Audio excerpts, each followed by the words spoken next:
Greetings everyone. I'm doing a new video today. I'm not doing Commander deck. I usually have one brewing. I do have one brewing now. Once I have it more complete and have it everything good, I'll lay it out and walk you through it. But I've got a few things on order. I've got a few things I gotta trade for and get for it. But I got some Modern Horizons 3-packs the other day. I've decided to go over quality and not quantity. I've bought a ton of Lorwyn Eclipsed. As much as I love Lorwyn Eclipsed, I pulled to the point where, you know, if I need some more shock lands, I'll just trade for them or buy them because they're cheap enough at the moment.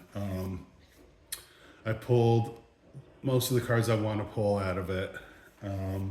I had a streak there was a 4-week streak where every week I was pulling a Hexing Squelcher.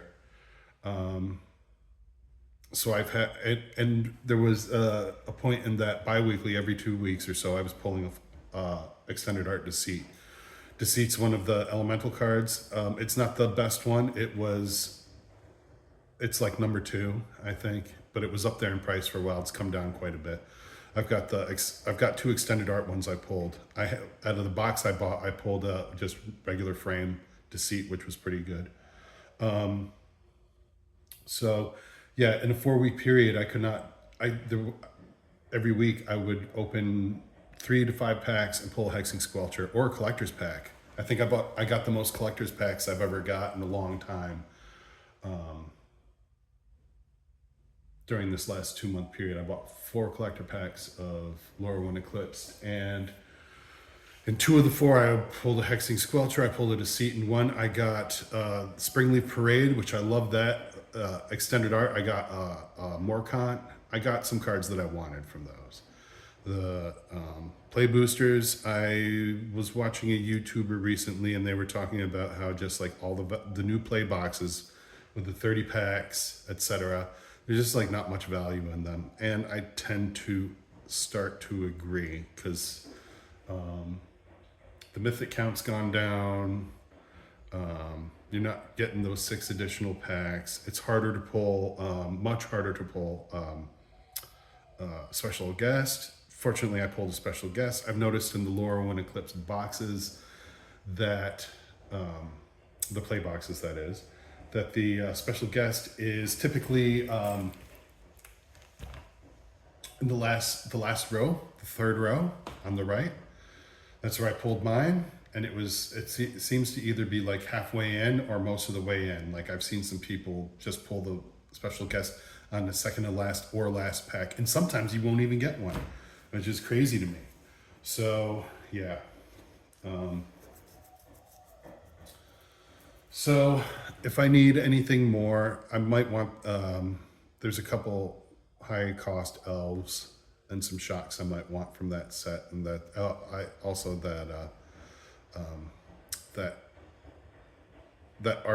something victory artifact, I forget what it's called. It's really good. That's one of the more higher priced cards in there, but there's nothing like Hexing Squelcher is one of the most expensive cards in the set, and I've had a full play set.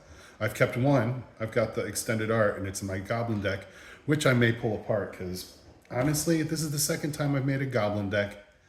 And the first time I made it, I played it once. I haven't even played it yet. Like, it's not my favorite deck. I made it on a whim and thought it would be, you know, maybe a good idea, but whatever.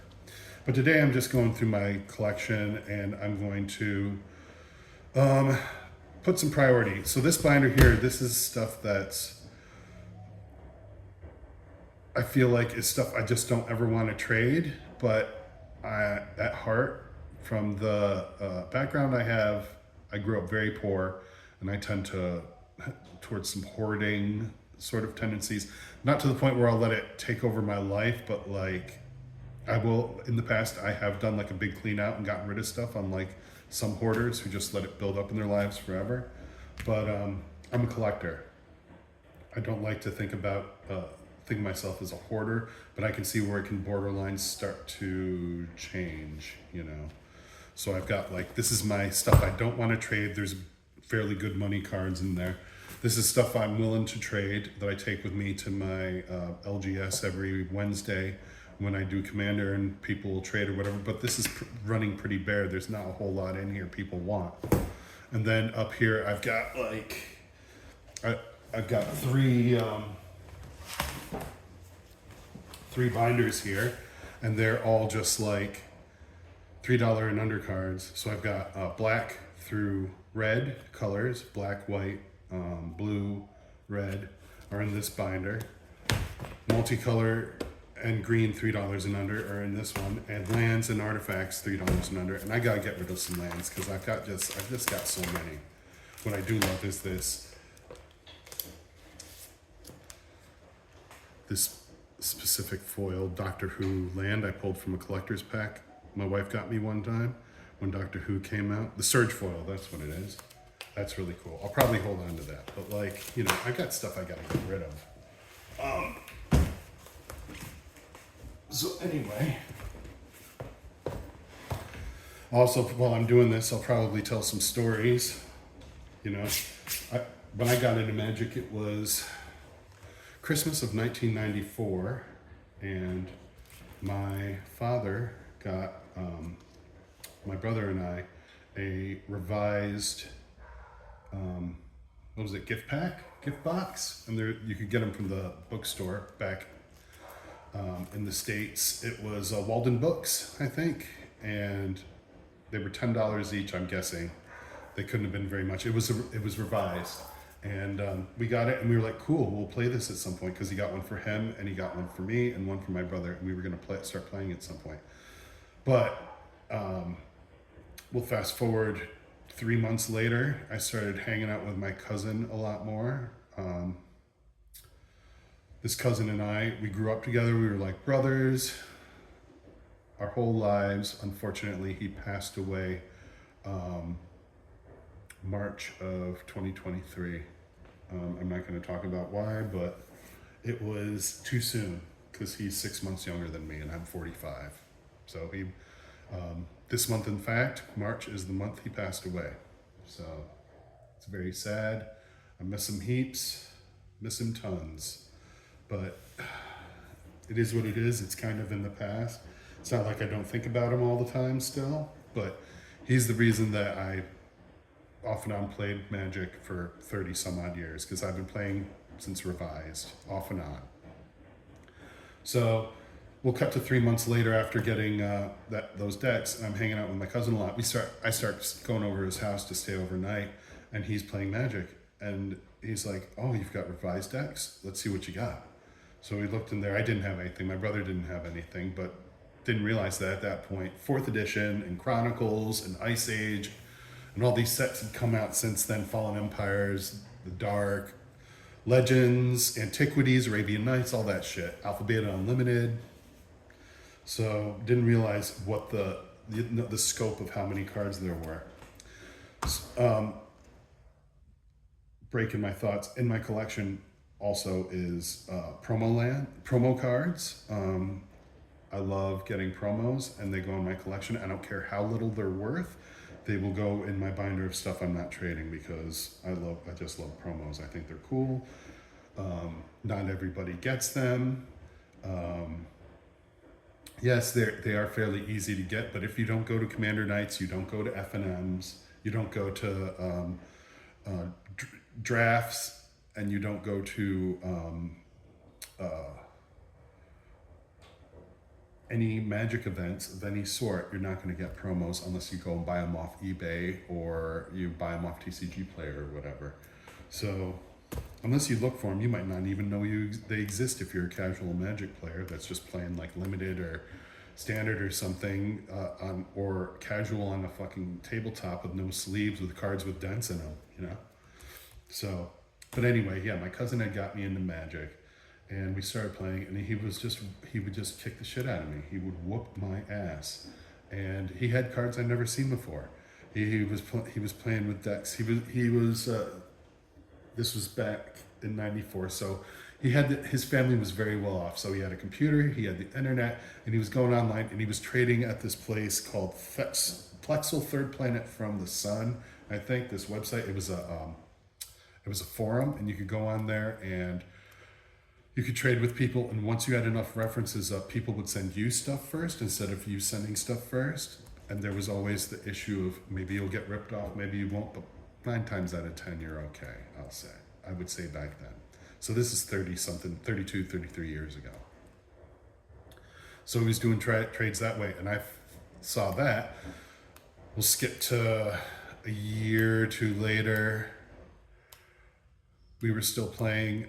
I was starting to get a few things that he was getting magic-wise and value-wise cards, but I was pretty poor, and I had to.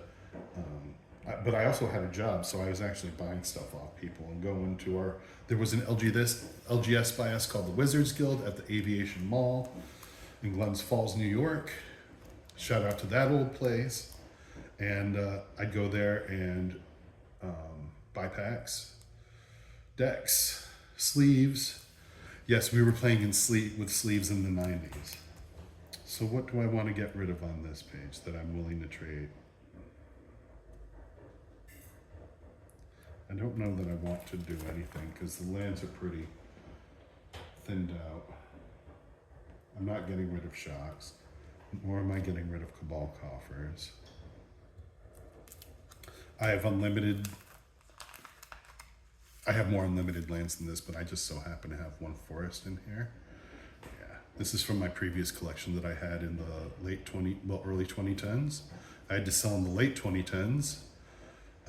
To fix my car, get some things taken care of. This is also remnant from my collection in the late 2010s. I have a full play set of Future Sight Dryad Arbors of varying degrees of condition. What'll I get rid of? I'll keep 2. Those will go in the trade binder. So anyways, yeah, it took me a while to get into the game. Well, it didn't take me a while to get into the game, but it took me a while to win a game. He just was comboing off. He had all sorts of stuff. He was having decks with it, alpha, beta, unlimited, antiquities, Arabian Nights, that sort of things. He had drop a honey decks. He had black border dual lands, all the moxes. I saw all that stuff. I got to touch beta moxes, beta Black Lotus, beta duels, soul rings, you name it. So, yeah. And that stuff was only worth, what was it? For an unlimited Black Lotus, it was $300. And an unlimited Mox was $100 to $200 maybe. Duels were all $10. Revised duels were cheap. Revised duels were all $10, except the Dimir ones. The Dimir lands, good Dimir lands have always been expensive. This is from Avatar, Last Airbender. This foil command tower promo that I got, and boy, this is $10 now. That's very well sought after. People love that. I pulled some Caverns of Souls. One Cavernous Soul I have in a deck. It's from the list. Pulled that out of a Kaldheim set box, but that's a story for another day. I've had some good luck with pulls.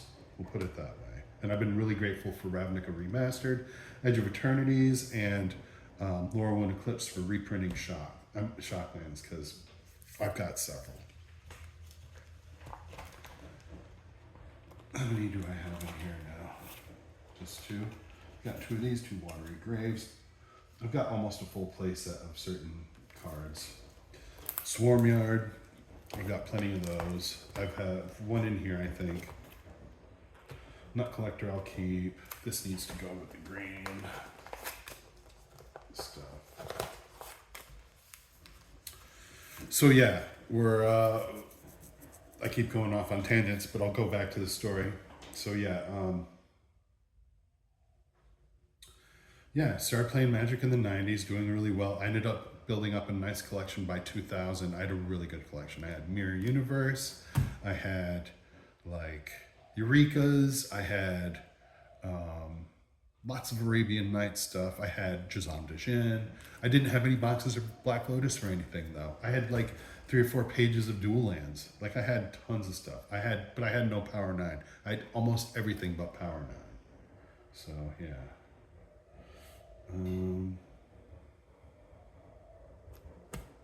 What do I need to get rid of here? I don't think anything's gonna go there. Nothing will go here. I love my senseis. I love my trinispheres, my isocrons. I've traded for some decent stuff recently. Bolus's Citadel's good. These are all my promos.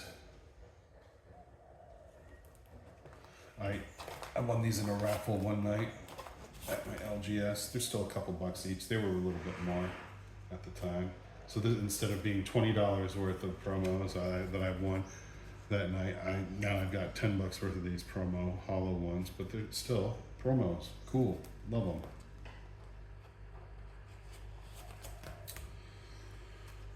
them. Those will go back with the green. Like there's lots of stuff here. I'll certainly be keeping. Oh yeah, I love these particular soul rings. These are the rainbow. So this is one from the Magic the Gathering, like a green collection or whatever. There's also a black collection, and there's premium foil ones and non-premium. This is the non-premium one. This is the first soul ring I owned when I moved to Australia. Well, no, I have a collector's edition one. This is the first legal one I own. Since then, I've got tons. But I love these rainbow foil soul rings. Oh, they're so nice. So nice. I've got 4. I had to buy 4. They're good. This can go in here. Yeah, everything here is getting kept. I'm not gonna get rid of it. I have definitely gotten some good pulls over the years. This can come out. Frigid's coming out. That needs to go somewhere else. Loro can move somewhere else. I've run out of room in this binder. That's the thing, which sucks. That can go and get moved closer. Those can come over here. But yeah, I've run out of tons of room. Here's the special guest I pulled from the Lore When It Clicks box. Metamorphose, that's all right. And the other day I bought a Commander deck, because I love Commander decks, the precons. I thought about playing, but I just went with just a precon because it's bracket 1, maybe bracket 2. But I don't like sitting in those pods. It's so many, you either have people who are not good at the game, just figuring out how to do things, and you've got to babysit and walk them through them. Not that that's a horrible thing, you have to learn somehow. Or you also have the people that are babysitting and walking through them that are like snobby fucking, these snobby Commander players that think everything that they hate and every card that they hate in Commander should be banned, and etc., including Soul Ring. Like, it's just the way it is. So, Hazel the Root Bloom. I got this from the Commander sampler pack. Now the foil version's 99 cents, but the non-foil version, I guess, is rarer. It's like $7-8. So that's going in here because that's a good card.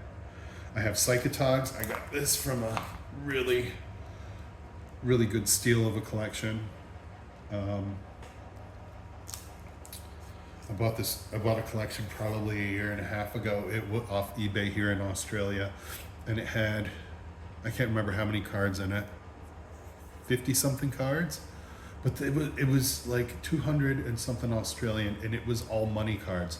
Like the first page alone was like $100, and then the second to last page they had a Chrome Mox, and I was like, that's the whole collection here, and everything else in here is money. So I bought it, and I took it to my friends at my LGS, and they were like, am I thinking right that these are real? Like, they're not fake. I thought maybe they might be fake and I was going to get stung on the ass for it, but no, they weren't fake. They were all good. So that was a really good deal. Occasionally you'll get that. All my multicolors, I'm not getting rid of these. I have a hard time getting rid of stuff. A lot of these are promos that I just won't part with. Some stuff I've already parted with in here. Yeah, not getting rid of it.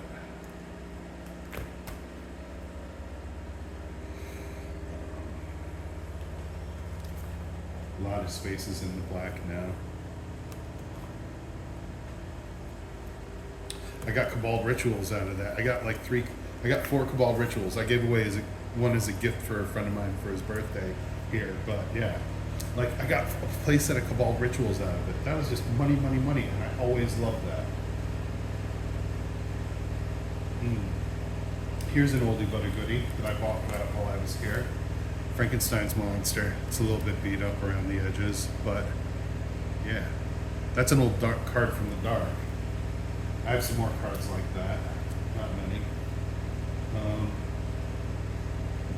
But yeah, we'll go back to when I was playing. So in 2000, I sold my banger collection for like $250, $300 US, because it wasn't worth a whole lot more than that then, and I just wanted to be rid of it for other things.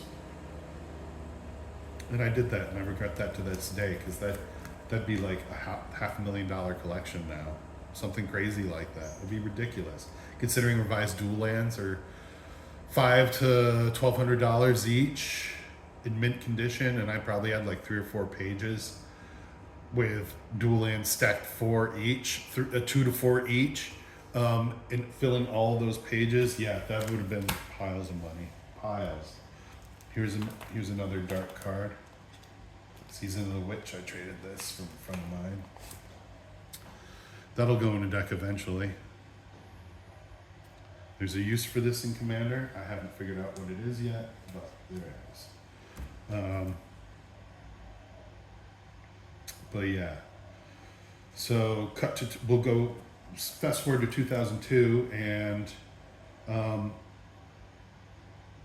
my cousin's all about, he'd gotten rid of his collection, I'd gotten rid of mine. Now all of a sudden this game comes out called Magic the Gathering Online, and you need pennies on the dollar to be able to play the cards. You can draft booster packs and all this shit. It costs real world money, but you get the cards and you can go and buy singles for literally fucking quarter pennies on the dollar.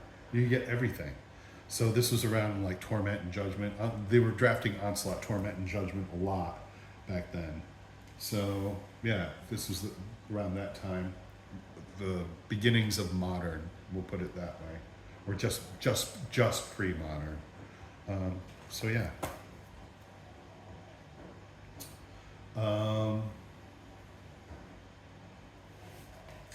So, oh, that's a foil.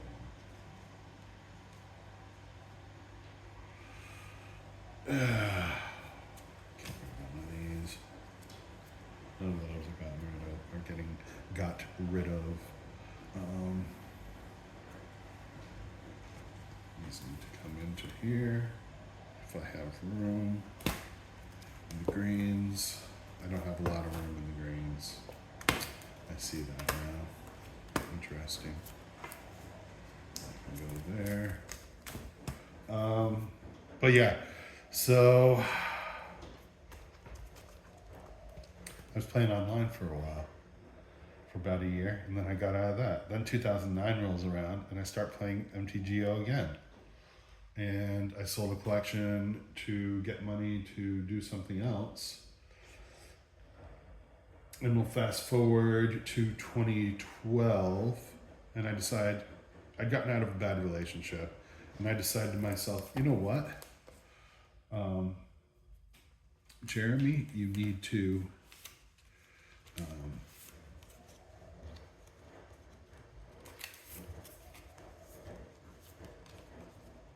do something. You enjoyed Magic, you want to get back into the hobby, let's go. So I got back into the hobby, and I started buying boxes. I started buying physical cards. I didn't want to do, what was it?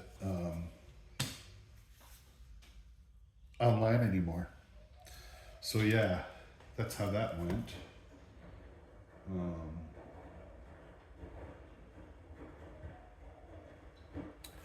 So what did I get? I got Ravnica Remastered. I got Theros, Journey into Nyx, Born of the Gods, Was there anything else I got? Oh yeah, Innistrad, and I bought Shadows over Innistrad. I bought several boxes of that stuff, and I built up an okay collection there. And at that point, dual lands and certain things had gone up. I probably had like 5 or 6 dual lands at that time, including two bayous, and I think I had a collector's edition dual land as well. But all of them were unlimited. I had a lot of unlimited stuff. I was buying collector's edition Power 9 stuff, starting to. I had 3 boxes. I had a Time Twister, and they were all like 30, 40 bucks each. So I was like, why not? Now they're worth $1,000 or more each. Even the duels are worth hundreds of dollars for collector's edition. So again, 2018, I had to fix my car. So that whole collection was worth like $700 or $800, but I could get 500 and something cash from an LGS there. So I sold it like a dummy. So this is collection 3. I've started over again from 2023, early 2023, and I've done pretty well. I think I bought the most boxes I ever bought in my life since moving to Australia. But yeah, there's a lot of promos in here. There's a lot of stuff I just don't want. That's good cards that I don't want to get rid of. It's just hard to call stuff. I've got a lot of open spaces here anyway, as it is. But yeah.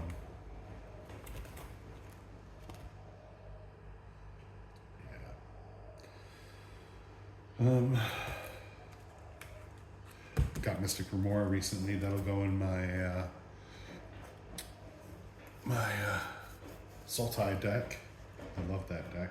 I've got a lot of good stuff. I think I just need to build more decks with good stuff, or put more good stuff and decks in places of crappy stuff. Red's always been a short issue of mine, bit of an issue, because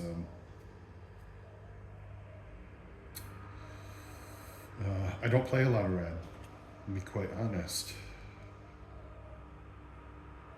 But I do have some decent red cards, and I do have promos. Here's a beta. I have one beta. No, I've got 2 betas. I've got beta Swamp, but here's a beta False Orders. Really good condition. A little bit beat up, but really good condition. So yeah. It's got it's got the right sheen. Nothing sus about it. It's good. But yeah, when I went back to the States a couple of years ago, I grabbed my big Tupperware box out of my cabin and went through multiple boxes of chaff, like what was chaff in 2012, and came out with probably $150 worth of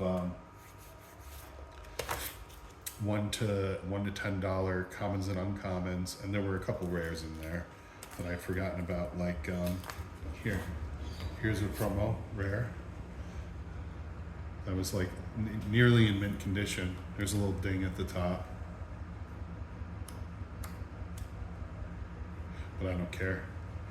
Mundrone and Shaman.